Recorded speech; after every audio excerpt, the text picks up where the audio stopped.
who loves Solomon.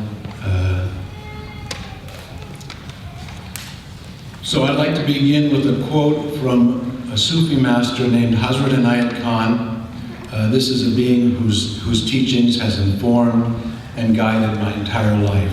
He says, "The moment when a person dies is the only moment when he feels he is dead. The impression of his dying condition, the hopelessness of the doctor, the sorrow and grief of those around him, all make up this impression. After death, as he recovers from his impression, he gradually finds he's alive." So naturally, this is the way I feel about Solomon. And in this life, he showed such extraordinary mastery, such elegance in his human relations, so much beauty with his beloved Nicole, and such sweet friendship to his parents.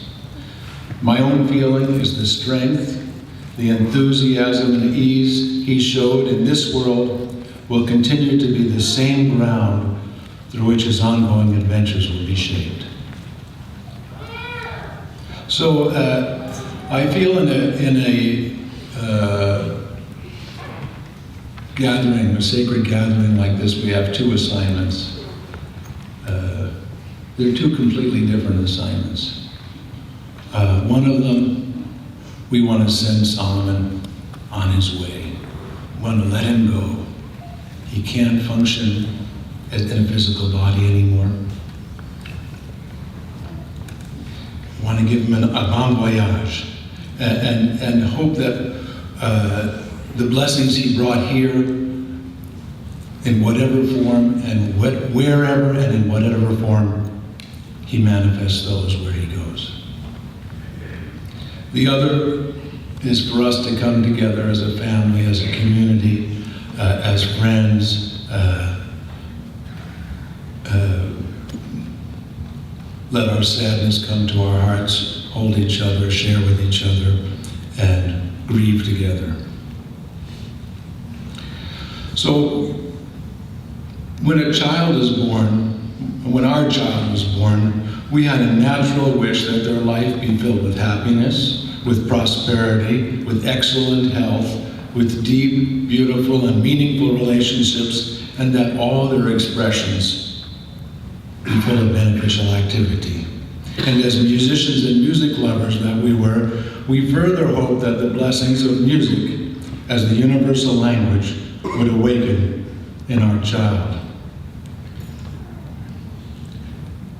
Knowing that in the 34 years that Solomon had for this life, he manifested all this and more, brings deep gratitude to my heart. I feel it is a profound privilege, first of all, to be alive, and to have Tamam as my partner, to have beautiful children, to have grandchildren, and to have been with Solomon, to have been with such a great person for 34 years. So I'm going to tell you a little history now, because I know about the early part of Solomon's life. Solomon's mother Tamam and I met in 1974, while the two musical groups we performed in started doing gigs together. Within a short time, we were living together. Actually, we were living together at a house called the Garden of Allah. And I had the blessing of inheriting my first son, Ammon, who's right here, who was 3 years old. Pretty good. I didn't do a lot of work for that part. In the fall of 1976, we finally had the opportunity to go to Mother India, which had been a dream of both Tamam and I. She to study painting with the Tibetans, and me to be with my music guide and teacher, the brilliant Indian classical vocalist, Pandit Pranav. We took a rooftop apartment in the old Sufi neighborhood in New Delhi, near a 13th century Sufi pilgrimage place. One day, a Sufi friend named Shekina, who lived across the street and was pregnant at the time, came to us and told us, "I had a vision, a dream last night. I saw your music teacher, coming down from heaven, carrying a baby boy for you. In the same period, Ammon, who was 5 at the time, told us he was going to have a baby brother. Though the others around us seemed to know, but we were unaware that Tamam was already pregnant. Solomon was a stowaway. That's what we call him, a stowaway. Hidden from us for the first few months of the pregnancy, probably knowing we would have turned around and gone right home if we knew. It's quite easy to understand that morning sickness was experienced as the strangeness of living in India.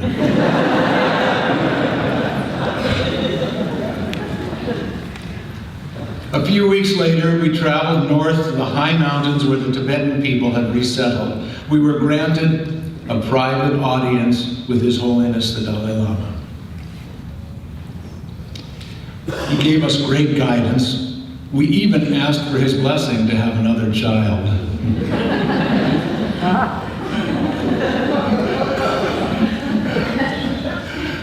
Once we came back to Marin, another one of the greatest of the Tibetan masters, His Holiness the 16th Karmapa, came to San Francisco. As we attended his programs, he made prayers and gave blessings for this incoming child. All this were, of course, before Solomon even incarnated. He was born at home. When the baby came out, all of the adults were spellbound by this luminous child. And then came the voice of his brother Ammon. "It's a boy! It's a boy!" None of the adults looked.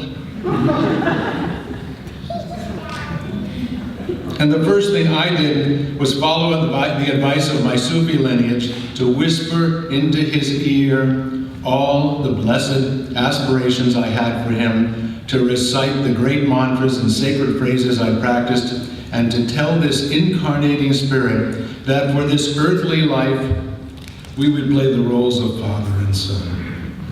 That in reality, we are all unique manifestations of the one being. In his first 6 months, before he could crawl, he was with me daily during my morning music practice, where I sang raga about an hour a day. He couldn't crawl away. He was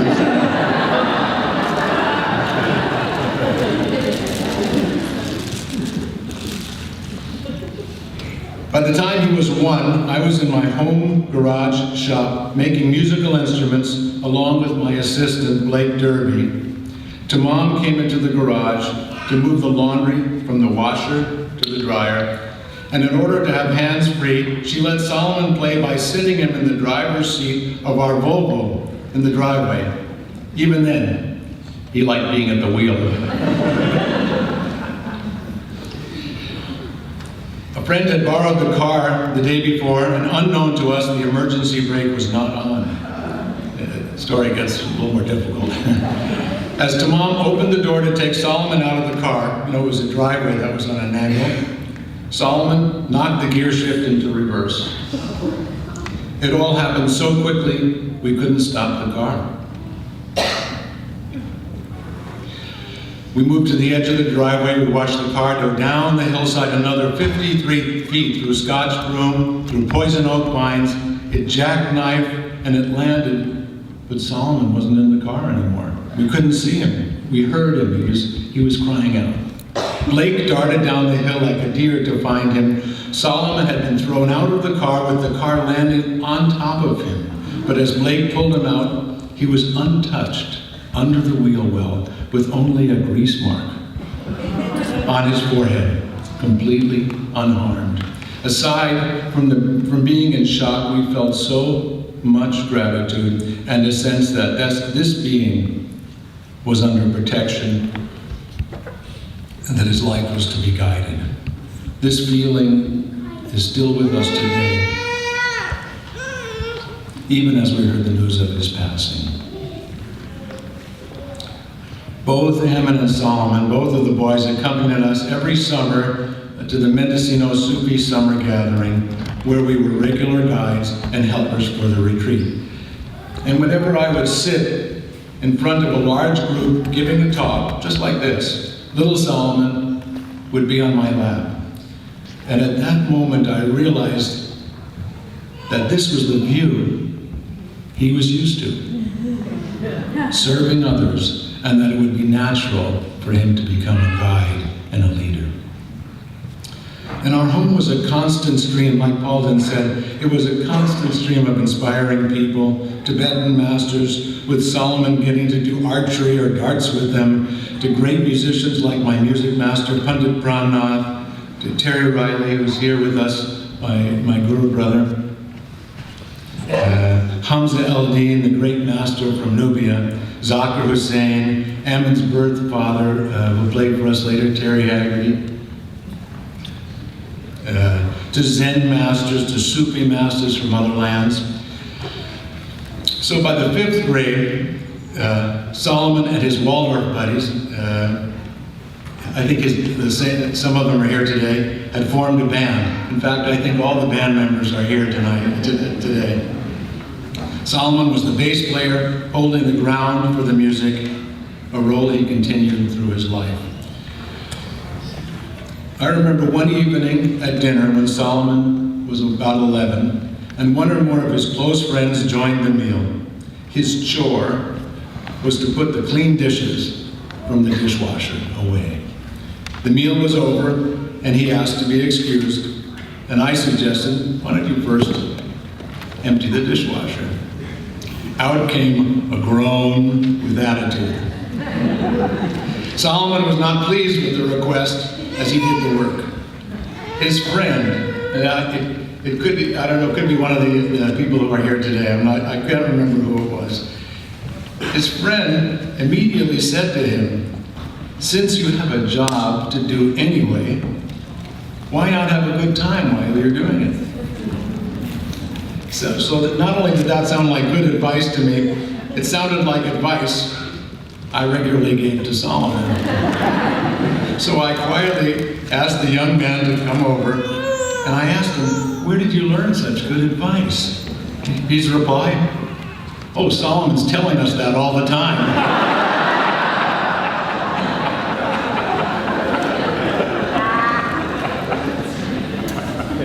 And for me, Solomon is someone whose destiny always sought him out. He didn't have to think, what's my purpose? Where am I going to go? It's like it was grabbing him all the time.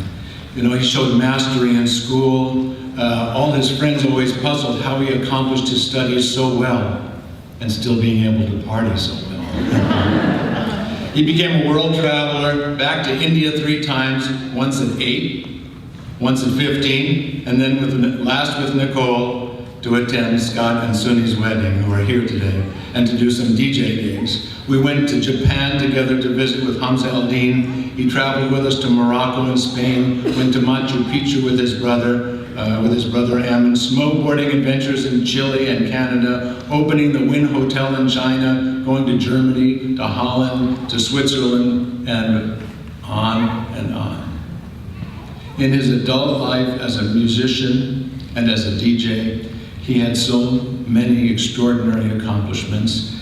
10 years as the DJ for the Golden State Warriors, DJ for the San Francisco Giants, voted best DJ of San Francisco to play at the Black and White Ball, serving the city by playing at City Hall, playing for the San Francisco Ballet, for the San Francisco Symphony, opening for Stevie Wonder, opening for Patti LaBelle. And after his passing, much to our surprise, we received accolades in Solomon's name from the San Francisco Board of Supervisors. There was a memoriam resolution put into the public record in the state of California honoring Solomon. But more than all of these, and I feel this in a really feel this in a deep way, the great human qualities that he manifested. His manner of friendliness, his strength with gentleness, along with wisdom. So many of the friends expressed words like, he always encouraged me on my path. but never judged me. We heard that so many times. Another friend wrote,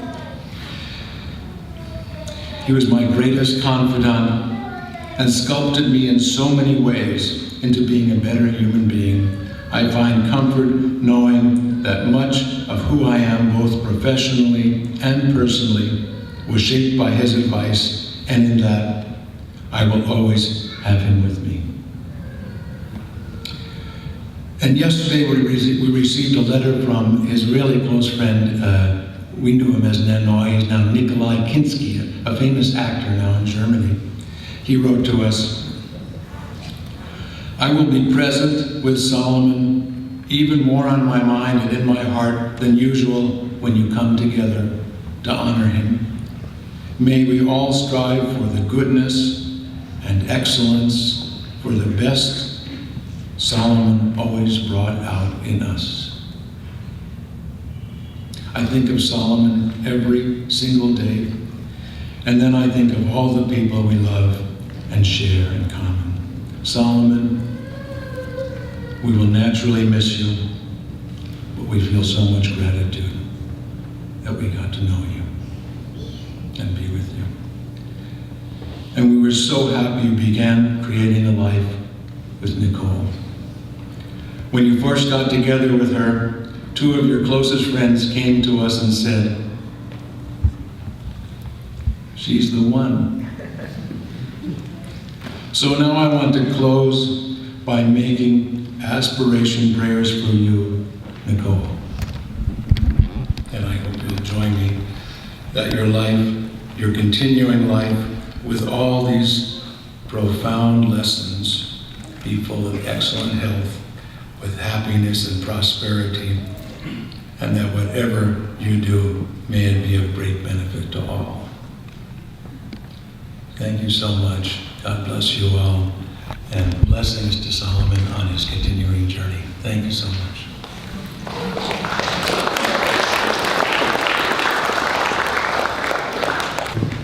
So I was lucky enough to play with Solomon maybe hundreds of shows over the last several years, all over the country, some cases the world.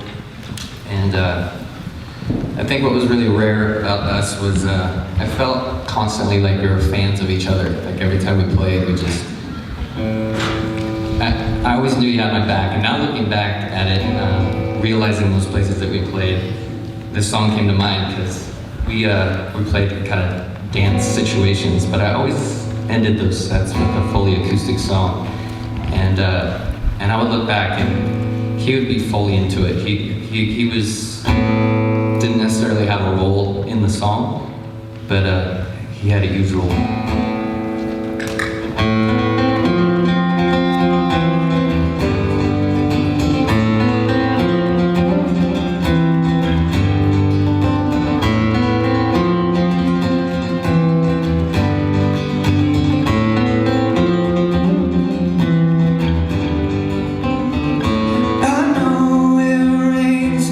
Time of year, and I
sweet to look out and see all of Solomon's beloveds, all our friends we've known for so long.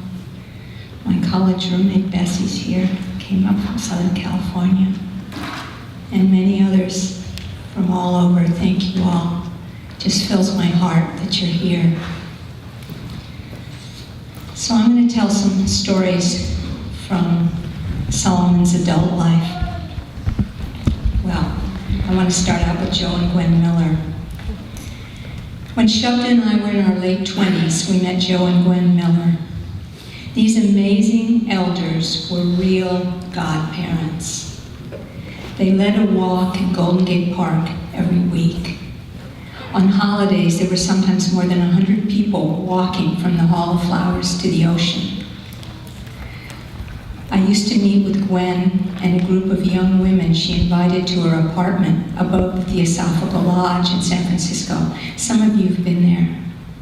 And she would play the piano for us. Then we would talk and eat cake. Once I got up the courage to ask her about how it really was for her to have lost her son in the war. Her boy and Shabda had the same birthday. She was quiet for a minute, then she said, "He's still with me." She was smiling. I didn't get it. I thought she was hiding some terrible grief. Now I understand. When Solomon was just a week old, Joe Miller gave me a large ring for him. When he was grown, I tried giving it to him several times, but he said, "You keep it, Mom." He didn't wear rings. That ring was set with a Mariam stone. I'd never heard of that, but what I've learned is it came from the time where it brought together the elements of earth and plants and minerals from the formation of the Himalayas. It's an alchemist stone, which allows the wearer to keep cool under pressure and allows him to transform grave, even hopeless situations into creative and positive ones. Isn't that beautiful? I wear it now. When Solomon turned 11 and my Uncle Willie, Senator Bill Proxmire, had served in the Senate for 29 years, Shabda, Solomon, and I went to Washington, D.C. for a visit. I'd taken Ammon when he was 11 also.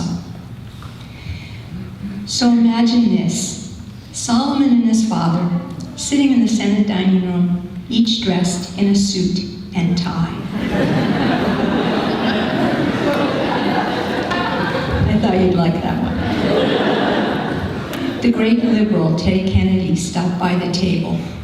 So did extremely conservative Jesse Helms, who nodded to us and turned to Solomon, who somehow managed to really look like a small-sized politician. He turned to him and he said, "Well, you look like a fine young man," then reached out and shook Solomon's hand. Solomon had the uncanny ability to be at the energetic pitch and fit in wherever he found himself. After he left, my uncle leaned toward his great-nephew and said, "He's one of the bad guys."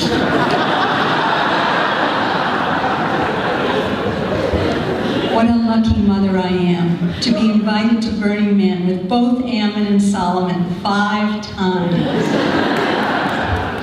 In 2003, Ian Golden took me and my good friend Wendy Carlisle in the open-top bus where he DJ'd the nighttime cruise. Way out on the playa stood a gigantic steel frame that held 5 rectangular rock slabs, each supporting 10 people or more, that swung gently from chains. That evening, a sizable crowd filled the space below. As our bus slowly approached that lit-up scene, we heard the beats, dum, dum, dum, dum, Then the sound of Solomon's music over an enormous speaker system grew louder. There he was at the turntable, spinning in the portable Playa DJ studio, making people happy. What a party. How many moms get to do that? In 2004, while traveling and working in Europe, his curiosity led him to search for the Jewish cemetery near Cologne, Germany.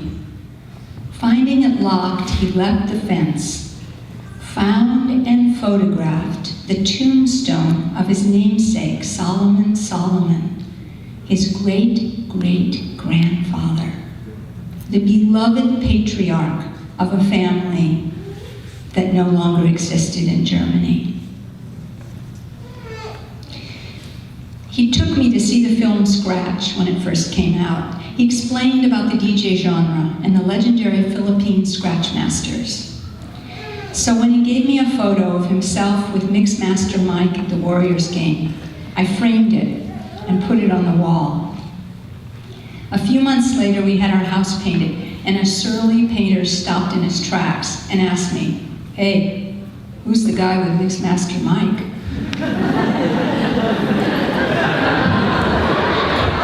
"That's my son." I wish you'd seen his face. He was really nice to me for the rest of the job. One afternoon when Shabda was traveling, Solomon called and asked if he and Nicole could pick me up and take me to Gun Bun Winery, then out to dinner in Sonoma. That wine country estate goes back to 1858. Solomon introduced me to the owner, who seemed to be really glad to see my son. What an afternoon. The ride through the wine country with Nicole and Solomon in his then white Audi, with the new mixes he wanted to share, followed by dinner at the Girl and the Fig on the square. Much laughter and fun, even with his mom. That was Solomon. Then there was Las Vegas.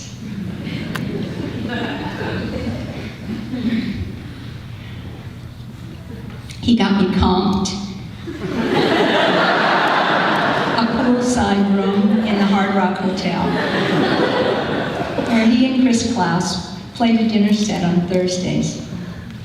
At 1 a.m., he was to play the Taboo Room in the MGM Grand. I had my friend, Lama Paulden, with me. We took a cab. The lobby is enormous. There was a pounding beat and a really long line to get in. I addressed the bored-looking Hollywood type who held a clipboard at the door. "I'm DJ Solomon's mom," I shouted. He looked at me deadpan, took in the dreads, my age, the clothing. Then he said, "Well, that's a first."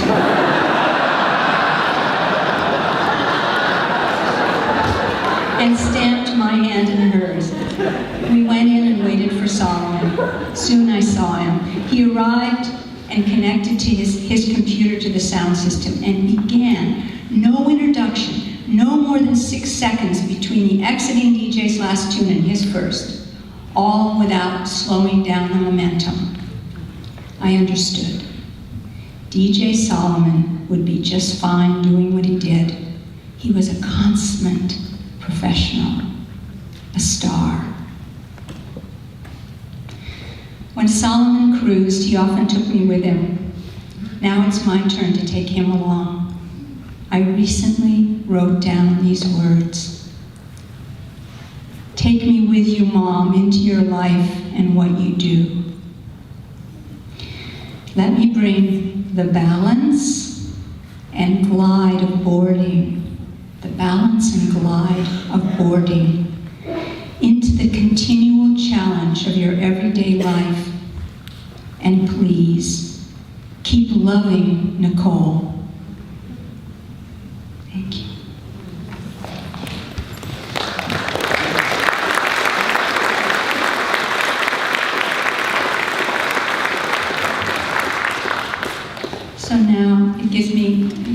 pleasure to introduce someone I've known for a long time. We have Terry Riley, and we also have Terry Dad in our family. Terry Dad is Ammon's Ammon's father, and has been part of our family for a long time. We've been good friends for many years, and Terry and his wonderful wife Katie are going to now offer us something. Thank you.